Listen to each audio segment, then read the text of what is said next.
You're listening to The Manning Report with your host, James David Manning, the news behind the headlines.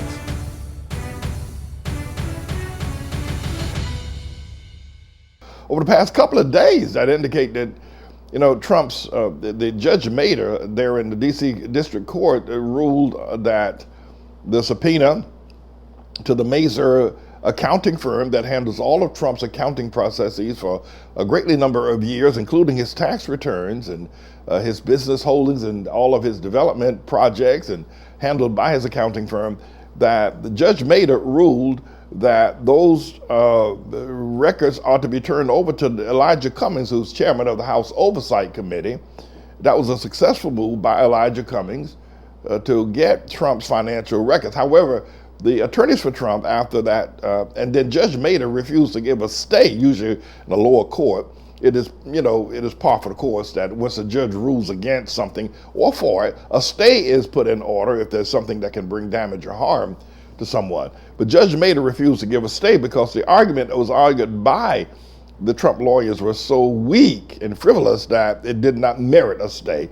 But they've made an appeal, and the Appellate court has also now issued a stay, so we don't know when those records will be made available. But the thing that I think is important here, well, there are two things. Thing number one is that I doubt very seriously that the Appellate court is going to overturn the lower court decision, because Judge Mehta wrote a 41-page decision that is pretty solid in the Constitution, going all the way back to the days of Nixon and of Bill Clinton. So I don't see how that decision can be overturned without just blatantly disregard for the law and the Constitution and the Appellate Division.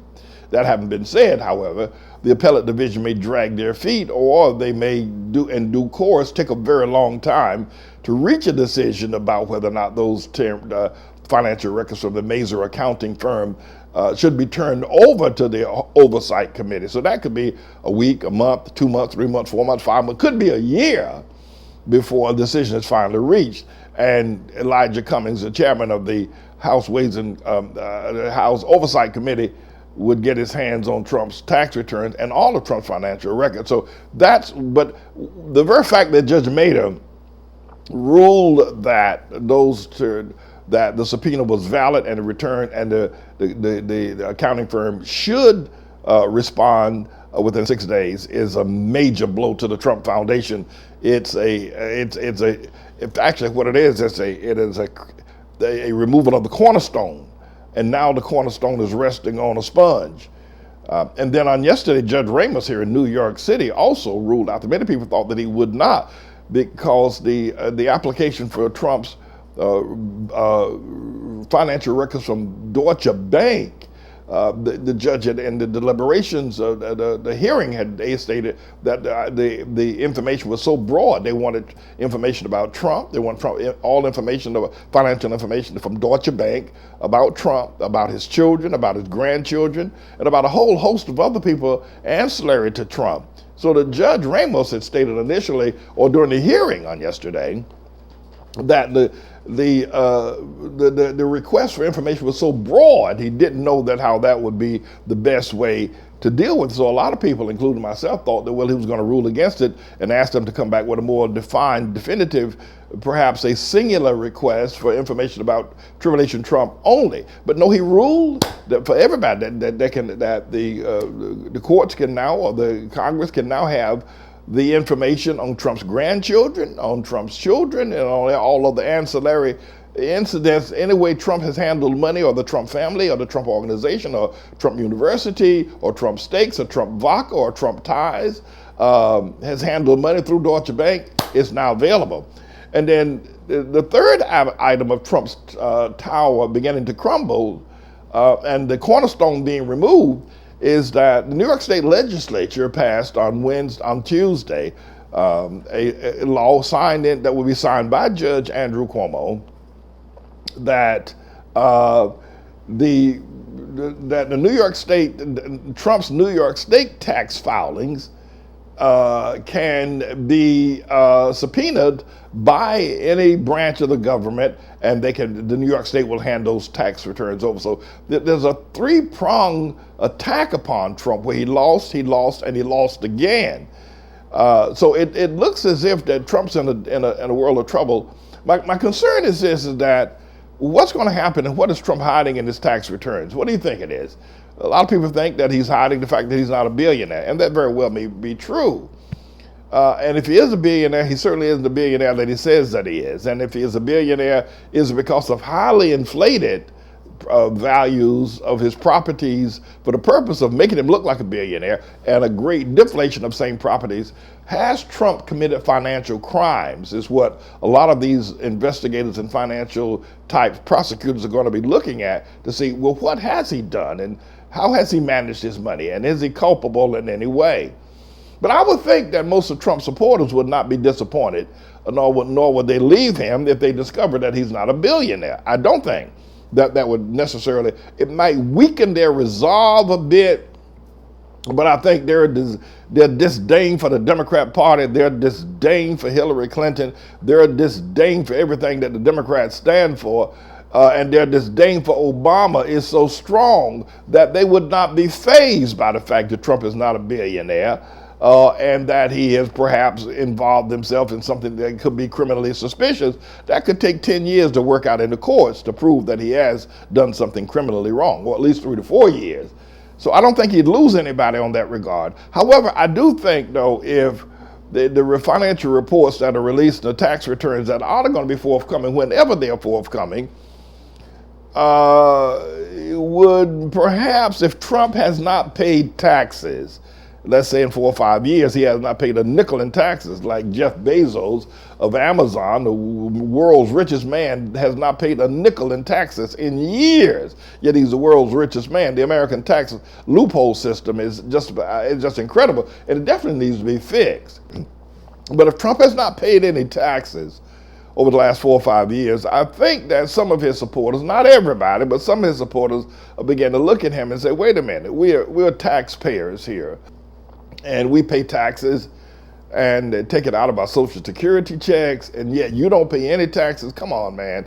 I think that might cause him to lose 2 to 3, 4, maybe as much as 7% of his base right now that he would never get back, because it's not a matter of who's the next candidate or how much they disdain the Democrats. It would be if Trump himself is a tax cheat, where a lot of people know that paying taxes is very painful for them. They live on meager incomes, they're facing expensive drug costs and medical costs, and yet Trump doesn't pay any taxes. That might cost him 7 points in his base. So that could be one of the main things he's hiding.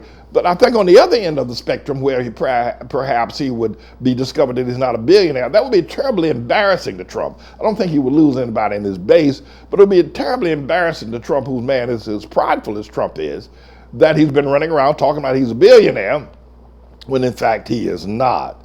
Now, that does not point out that Trump is a liar, because we already know that he does that all the time, profusely.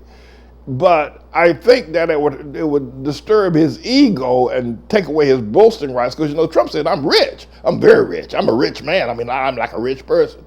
It turns out that he's not.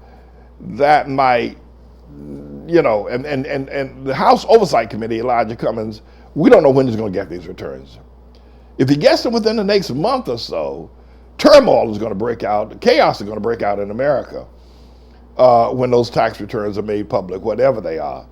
And then, of course, we got Don McGahn coming to testify, got Robert Mueller coming to testify, and they're going to have to testify. I think the subpoenas now, there's a course set in motion by Judge Mehta, that the subpoenas and this blanket executive privilege that Trump is espousing is not going to work. Don McGahn is going to have to come and testify that Trump told him on 2 occasions to fire Mueller, and then on 2 occasions told him to lie and say he did not tell him that. Hope Hicks is coming. Annie Donaldson is coming.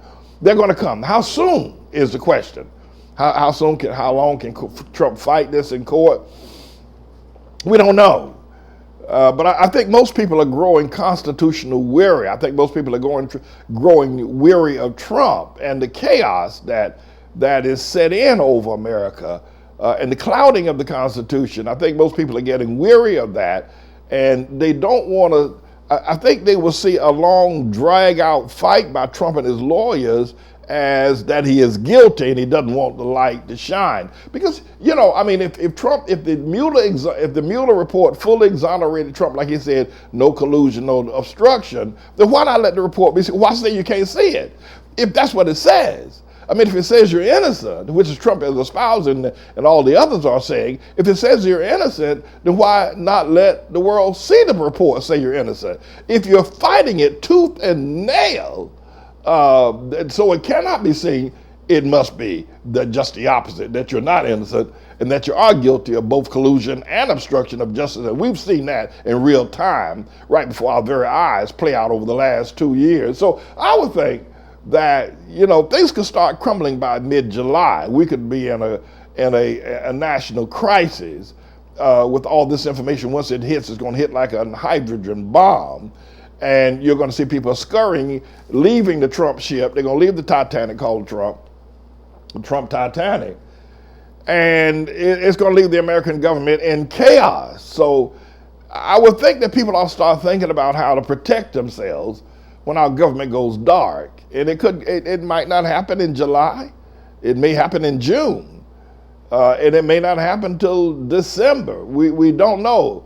But I think the theme here is this. Number one is that the Trump empire is crumbling. They've got so many lawsuits against him that a tidal wave of lawsuits are coming at Trump, and on every one of them he is dead wrong and guilty, and he's not going to be able to deal with that. So So we know that's going to happen, and that the empire is crumbling.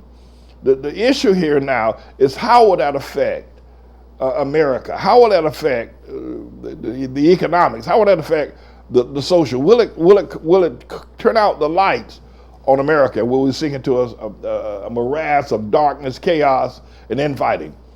And then item number two, or the second part of item number two, is that a large number of people are going to jump ship. They're going to leave Trump. People that are presently with him, like Mnuchin and others that are part of the process, Sarah Huckabee Sanders, Kellyanne Conway, they're all going to leave. Mike Pence is going to hang around and hope and pray that he becomes president. I don't think they're going to let that happen. We'll have to see about that, because there may be a judge at some point that Trump really was put in place by an illegal and foreign entity, the Russian meddling in the 2016 election. But once Trump supporters leave him, because they're not going to be able to stomach very much more of this as well, and a number of people like Hope Hicks and Andrew Donaldson and Don McGahn and Mike Flynn are all going to look to protect themselves. Don McGahn can lose his law license. I don't think he's going to do it. And Jay Sekulow is now in the crossfires of the congressional Senate, congressional hearings as well. He could potentially lose his law license. And I think these people are going to try to find a way to get out of this, and they're going to dump Trump. That's what you're going to hear. It's going to not be on the Trump train. It's going to be dump Trump. And you're going to hear that from the people closest to Trump, that they're going to dump him. This is a bit of a news blog we do, looking at spiritual wickedness in high places for the most part, making some observations about it and giving people a biblical foundation to the way of interpreting, rather than have Sean Hannity or Laura Ingraham or Janine Pirro or Anderson Cooper or Rachel Maddow or Don Lemon, Rush Limbaugh interpret what's going on in the world. You come to me and I'll tell you based on what the Word of God says. They'll just give you their worldly, sinful view.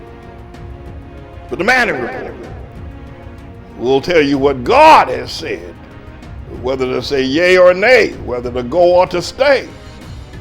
You'll be led by the word of Almighty God. Come to the Manning Report on a daily basis to interpret the spiritual wickedness in high places, because there's plenty of it that's going on.